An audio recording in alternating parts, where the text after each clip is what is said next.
জয়প্রভু চ্যানেলে আপনাদের জানাই স্বাগত। আজ আমি আপনাদের জানাবো কোন ঠাকুর কোন ফুল পছন্দ করেন না।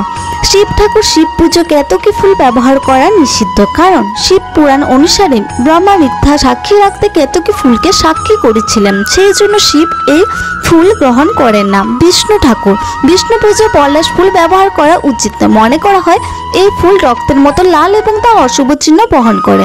লক্ষ্মী দেবী অকাঁঠাল ফুল, অকাঁঠালের মুকুল অনেক স্থানে লক্ষ্মী পুজো এই ফুল দেওয়া হয় না, কারণ এটি গৃহে অশান্তি আনতে পারে বলে বিশ্বাস। সরস্বতী পুজোয় লাল ফুল না দেওয়াই ভালো। সরস্বতী দেবীকে শুভ্রতার প্রতীক হিসেবে ধরা হয়, তাই সাদা বা হলুদ ফুল দেওয়া হয়। হনুমানজিকে সাধারণত লাল বা কমলা রঙের ফুল উৎসর্গ করা হয়। নীল বা কালো ফুল বর্জনীয়, মনে রাখবেন। এরকম ভিডিও পেতে চ্যানেলকে সাবস্ক্রাইব করে পাশের বেল আইকনটি অন করে নিন। নমস্কার।